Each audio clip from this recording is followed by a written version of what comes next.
April 26th, 1803, the Liège meteorite shower.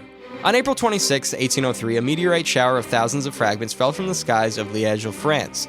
The event was witnessed by thousands of people, and it was a major scientific breakthrough. Until the shower, there was no scientific consensus on whether meteors were real. Some scientists believed that meteors were simply optical illusions, while others believed that they were fragments of comets or asteroids. The Liège shower provided the first concrete evidence that meteors were indeed real. The fragments were found to be composed of stone and iron, and they showed signs of having been heated to high temperatures.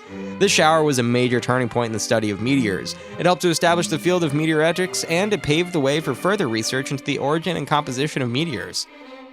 1805, the capture of Dern, a turning point in the First Barbary War. On April 26, 1805, United States Marines captured the city of Dern, Libya, under the command of First Lieutenant Presley O'Bannon. The victory was a major turning point in the First Barbary War, and it helped to secure the release of American hostages held by the Tripolitan government. The First Barbary War was a conflict between the United States and the Barbary states of North Africa, which were known for their piracy and extortion.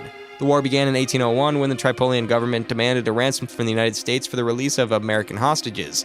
In 1804, Lieutenant O'Bannon was sent on a mission to recruit a mercenary army to help the United States capture Dern, a key city in Tripolitania.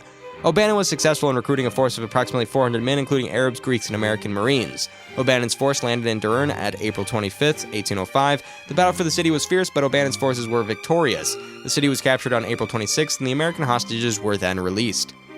1865, the end of John Wilkes Booth.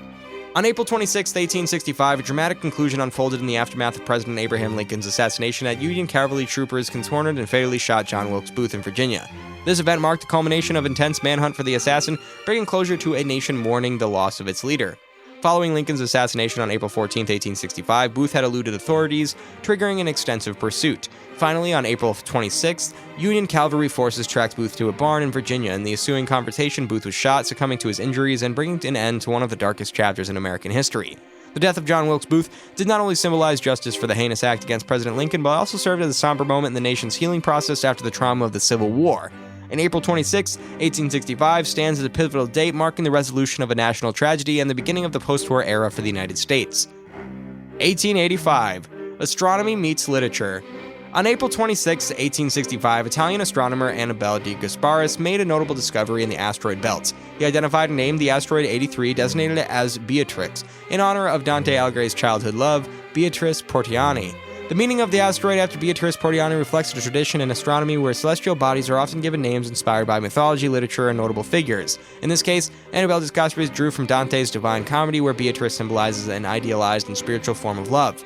The discovery of Beatrice added to the growing understanding of the asteroid belt, a region between Mars and Jupiter containing numerous small celestial bodies. Annibale de Gasparis' contribution highlighted the intersection of astronomy, literature, and human emotions as he paid tribute to a historical figure through the naming of a celestial object. The Settlement Law of 1886. On April 26, 1886, German Emperor Wilhelm I signed the Settlement Law, a piece of legislation designed to reduce the number of Polish farmers in the eastern provinces of Prussia, which had been part of Poland before being annexed by Prussia in the 18th century. The law authorized the government to purchase land from Polish landowners and sell it to German settlers at subsidized prices. The settlement law was part of a broader effort by the German government to Germanize the eastern provinces. The government believed that a strong German presence in these provinces was essential to the security of the German Empire. The settlement laws was controversial from the outset. Polish nationalists saw it as an attempt to suppress their culture and identity. They organized protests and boycotts of German goods. The law had a mixed impact on its intended goal. It did lead to an increase in the number of German farmers in the eastern provinces. However, it also had the unintended effect of strengthening Polish nationalism. The Polish people saw it as the law as a violation of their rights and a threat to their way of life. The settlement law remained in effect until the end of World War I, and it was one of the #1 factors that contributed to the rise of Polish nationalism and the eventual creation of the Polish state in 1918.